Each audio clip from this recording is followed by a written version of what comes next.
Hay un principio de Aristóteles que dice que todo lo que se mueve es movido por otro. Sin embargo, a nuestros sentidos se nos presentan realidades que parecen moverse por sí mismas, por ejemplo, los animales o, por ejemplo, el movimiento de rotación de la Tierra. ¿Cómo se explicaría este principio entonces? Muy bien. El principio aristotélico, como todo principio, tiene que ser bien entendido, ¿no?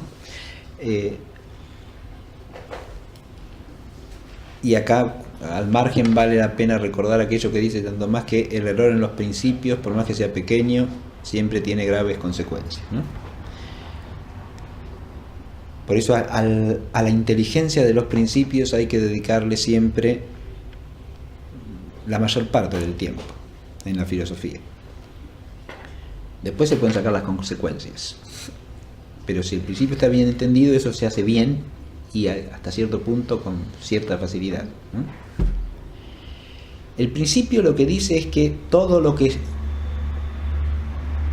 tiene movimiento es movido por otro. Lo primero que hay que aclarar en ese principio es que hay movimiento, es una traducción de un término griego, el término kinesis, que Aristóteles usa en general para todo tipo de cambio. Entonces, reformulado, el principio es: todo lo que cambia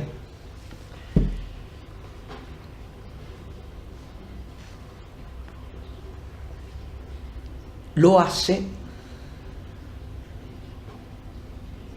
bajo el influjo de una causa del cambio.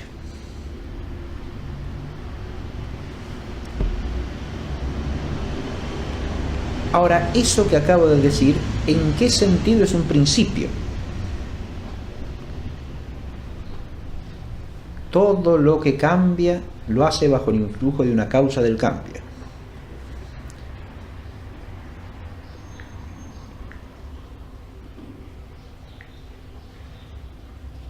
Para entender el corazón del principio tenemos que remontarnos a la noción misma de cambio.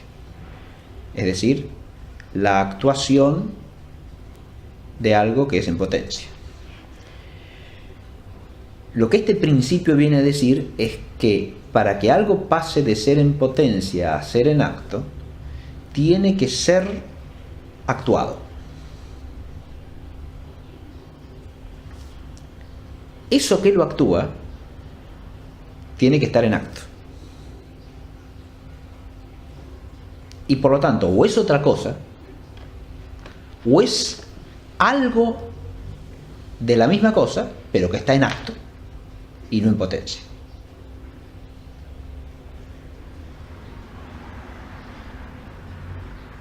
¿Puede ser algo de la misma cosa? Tranquilamente, porque en una misma cosa puede darse el ser en acto y el ser en potencia bajo distintos respectos. El principio de ninguna manera va contra eso. El propio Aristóteles es el primero que elabora filosóficamente con toda claridad el concepto del ser viviente como un ser que se mueve a sí mismo. Y no es que él no haya advertido que ahí estaba contradiciéndose en absoluto, porque no hay contradicción alguna.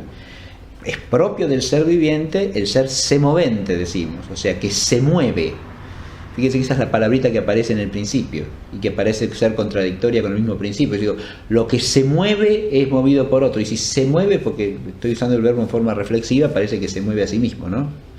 Por eso fue traducido en términos de cambio, para que se advierta primero que nada que no hablamos solo del cambio de lugar, que es lo que entendemos en castellano por movimiento, y segundo, que lo que cambia no es que se cambia, ¿no? Sino que cambia en general.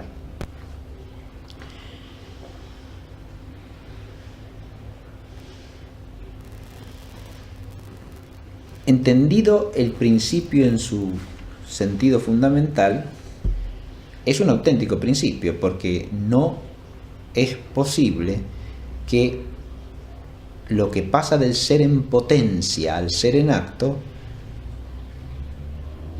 sea actuado por la mera potencia. Tiene que ser actuado por algo en acto. Y si respecto de eso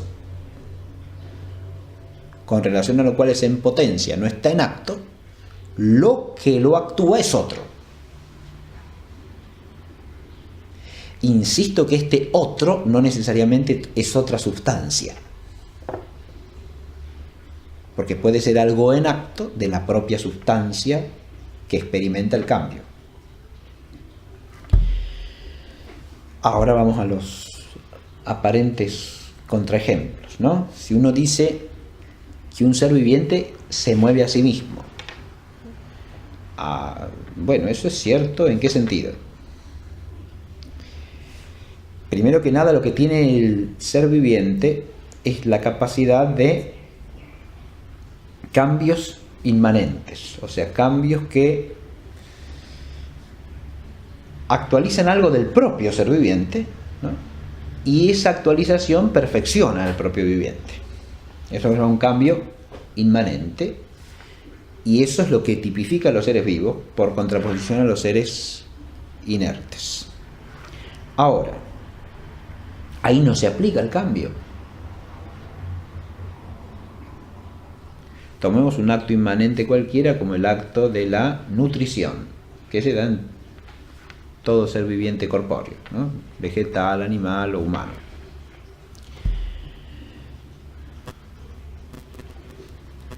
La nutrición implica la asimilación orgánica del nutriente, o sea, de elementos o sustancias que el organismo viviente incorpora e integra en su propio ser sustancial.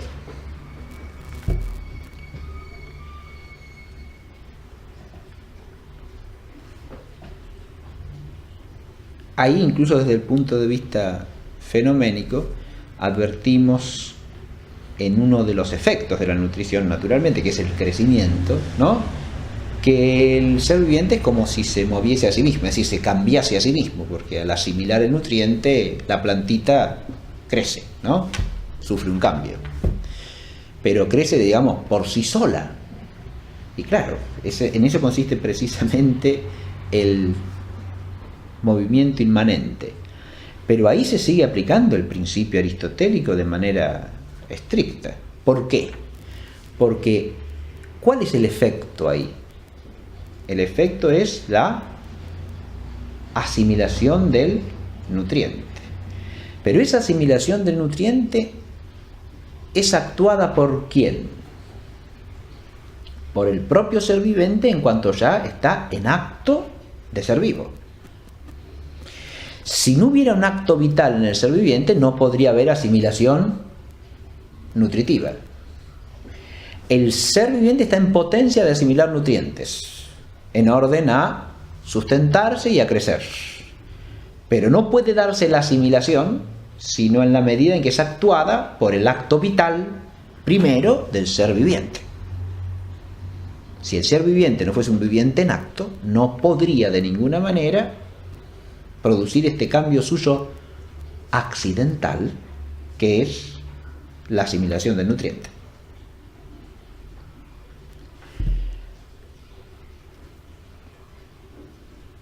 ¿Cómo se aplica acá que lo que cambia bajo el influjo de una causa del cambio? Y claro que se aplica, ¿sí? Acá hay una causa del cambio que ya está en acto.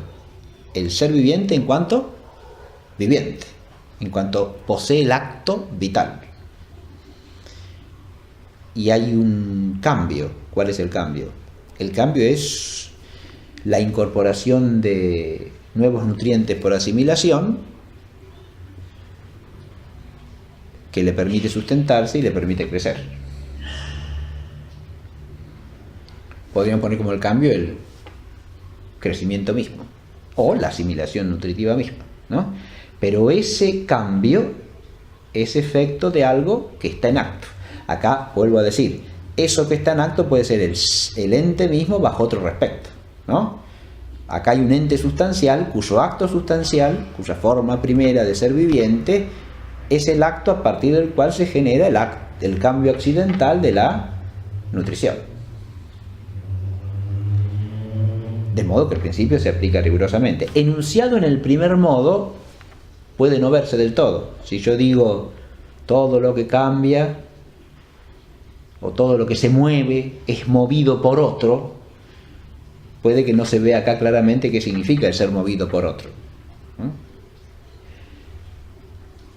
De ahí la insistencia inicial que destaqué de entender bien los principios, porque si uno los malentiende, los puede refutar o descalificar fácilmente, precisamente porque está partiendo de una inteligencia confusa o incluso errónea del propio principio, ¿no? En el caso de los cuerpos inertes, el principio se aplica según el modo de cambiar que tienen estos, ¿no? Y el modo de cambiar que tienen estos no incluye precisamente el cambio inmanente, sino lo que se llama la acción física, la acción transitiva. Y la acción transitiva es siempre en general influjo de un cuerpo sobre otro cuerpo, o de una parte de un cuerpo sobre otra parte sustancial distinta del mismo cuerpo. Eso también puede ser. Y de nuevo se da la razón de alteridad, ¿no?, que dice el principio al decir otro. Porque un ente corpóreo puede tener partes que lo componen, ¿no?, y se da la acción de una parte sobre la otra parte, ¿verdad? Y esa acción de una parte sobre otra parte es el estar bajo el influjo de una causa del movimiento, de una causa del cambio, de otro que hace que lo que está en potencia pase al acto. Los movimientos de los astros en general, sean movimientos de rotación, movimientos de traslación, se explican primariamente por la acción de fuerzas gravitatorias, la acción de la fuerza de gravedad. Ahora, la acción de la fuerza de gravedad es un típico caso de acción transitiva, porque la fuerza de gravedad siempre es una fuerza de atracción que un cuerpo ejerce sobre otro cuerpo.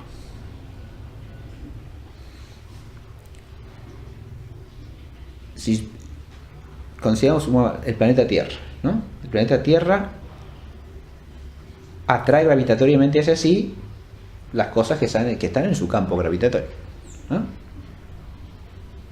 Tenemos un aerolito que cae sobre la Tierra porque ha entrado en el campo gravitatorio terrestre y la Tierra lo atrae.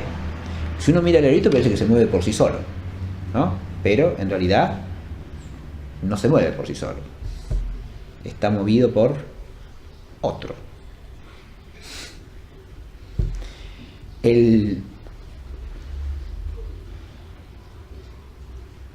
La integración misma de la Tierra como planeta se explica por esta misma fuerza, porque,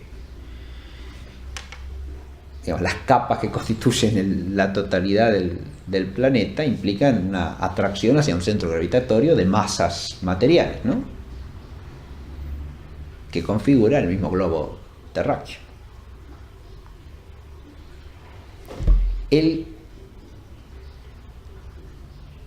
Pero esa masa a su vez atrae a otras masas, a la Luna por ejemplo, y la hace mover de determinada manera.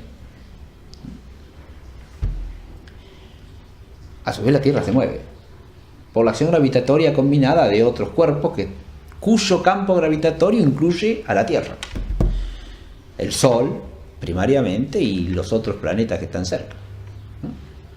De manera tal que esas acciones gravitatorias se combinan generando los distintos movimientos, sea el de traslación, sea el de rotación.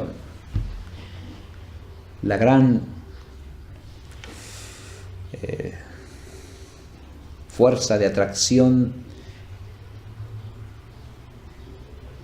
que tuvo el hallazgo newtoniano de la ley de la gravitación universal, ahora digo, la gran fuerza de atracción para la inteligencia, fue que consiguió explicar de manera unificada movimientos como el de una piedra que se cae rodando por la ladera de una montaña, ¿no?, con el movimiento de la Luna alrededor de la Tierra, o el movimiento de la Tierra alrededor del Sol, o de la Tierra sobre su propio eje. Todos esos movimientos, cuyas leyes cinemáticas ya estaban estudiadas, o sea, se sabía según qué leyes matemáticas se da el modo de moverse, pasan a ser explicados por Newton en cuanto a qué es lo que los causa, desde el plano físico-matemático. Y lo que haya es una fuerza sujeta a una ley también muy determinada, ¿no?, según una constante matemática universal que actúa en todos esos cambios, ¿no?, que es la fuerza de acción gravitatoria. Es una explicación que muestra que hay un principio agente detrás de esos movimientos. Acá sí se trata en todos los casos de cambios de lugar, ¿no? Y esos cambios de lugar se producen por una acción de algo que ejerce, en cuanto que está en acto, influjo sobre otra cosa que está en potencia de. De nuevo, el principio es el mismo. ¿Y el cuerpo está en acto de qué? Y está en acto de cuerpo. El ejercer acción gravitatoria parece ser una propiedad de todos los cuerpos en cuanto tienen masa. Y por ese hecho, así como el acto primero de vivir es el acto que está detrás de todas las operaciones de un ser viviente, el acto de ser un cuerpo está detrás de la capacidad de ejercer influjo gravitatorio. Porque el cuerpo está en acto, es capaz de atraer a otro por una fuerza que es la fuerza de gravedad, por ser una masa en acto. Hay un acto primero que le es esencial, es lo que lo hace cuerpo. Por ser un cuerpo tiene masa, y porque tiene masa ejerce acción gravitatoria. Al comienzo de los principios matemáticos de filosofía natural, Newton declara con toda honestidad y sobriedad que si le preguntan por qué los cuerpos atraen gravitatoriamente a otros cuerpos, él sobre eso no puede elaborar hipótesis matemática alguna, porque esa es una pregunta que va más allá de las magnitudes, es decir, de esas cualidades mensurables de los entes corpóreos, de los fenómenos físicos que pueden entrar en la física matemática. Estamos preguntando ahí por la esencia misma del cuerpo en relación con la gravedad. Esa pregunta que él deja abierta allí sigue abierta hasta el día de hoy. Es una cosa que la filosofía está llamada a pensar. Como, ¿por qué los cuerpos ejercen acción gravitatoria? ¿O por qué existe lo que se llama la fuerza nuclear? ¿O la fuerza electromagnética?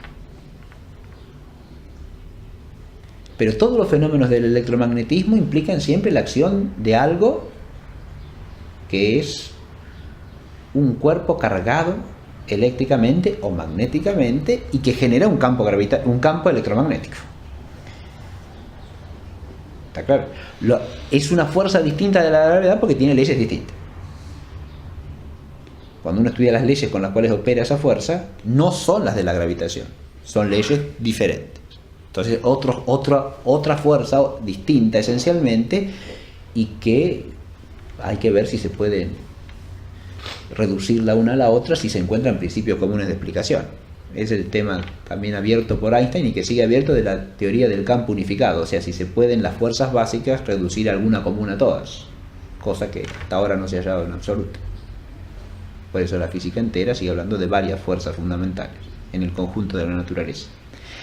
Pero cuando se habla de fuerzas, se está hablando de algo que no es una sustancia, sino de algo que está en algún ente como una propiedad de ejercer acción sobre otro, y que está en la base de toda explicación de los fenómenos físicos, porque esas fuerzas son la base de toda explicación causal física, ¿no?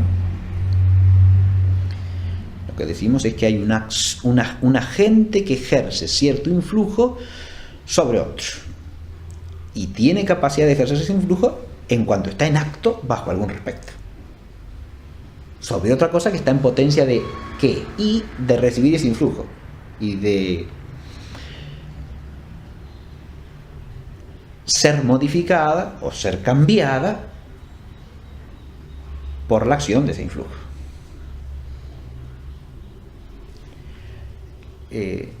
si nosotros entendemos adecuadamente el principio, lo podemos aplicar en general a todas las realidades físicas, tanto en el orden de la macrofísica como de la microfísica, ¿sí? A nivel, por ejemplo, de la composición de las sustancias químicas se da otro tanto, ¿no? Si uno considera los enlaces químicos, pasa esto de que dos elementos químicos pueden estar en potencia de unirse, pero se unen solamente en la medida en que uno actúa sobre el otro y pasa esa potencia al acto. Si yo tengo una unión entre dos elementos químicos, de dos sustancias que se pueden combinar entre sí, esa unión se genera solamente cuando uno actúa sobre el otro y hace que esa potencia pase al acto. Supongamos que si se trata de una unión iónica, se produce precisamente y se explica por esa fuerza que yo acabo de decir del campo eléctrico, ¿no? Porque hay un átomo que ejerce una atracción eléctrica sobre otro, ¿no? Uno se transforma en un ion electropositivo y el otro un ion electronegativo, y esa atracción eléctrica es la que genera la molécula del compuesto, digamos, ¿no? Pero eso es algo que hace uno bajo el efecto o el influjo del otro, porque sin la presencia de la otra cosa que lo actúa, en este caso recíprocamente, no se puede dar el fenómeno de la unión, que es lo que cambia, lo que produce el cambio, en este caso sustancial, porque hace que dos elementos se integren en una nueva sustancia.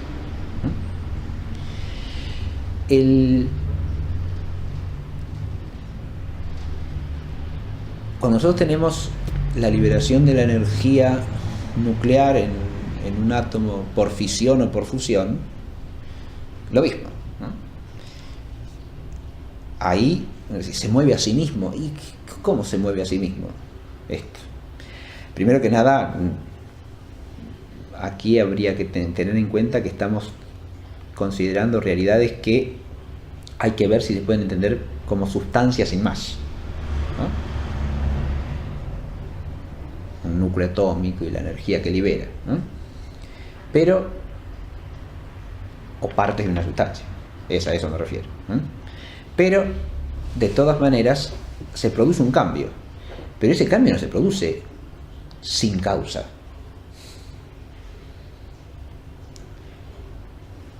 Para que el núcleo atómico se parta o para que dos núcleos atómicos se fusionen entre sí, tiene que haber un agente del cambio. Tiene que haber un proceso físico que influya sobre esa realidad y la transforme. De nuevo, si no hay una causa influyente, la cosa que está en potencia no se actualiza. Una vez que se actualizó, claro, ese núcleo partido o esos núcleos que se han fusionado liberan una gran cantidad de energía. Esa era la potencia que tenían precisamente. Naturalmente, estaban en potencia de, pero pasan al acto bajo el influjo de una causa que genera el cambio. Este principio debe ser entendido como principio en la medida en que es algo evidente para la inteligencia. Recordemos que esa es la noción del principio de Aristóteles, ¿no? Por eso no hay que conformarse nunca con formular el principio, sino que hay que pensarlo.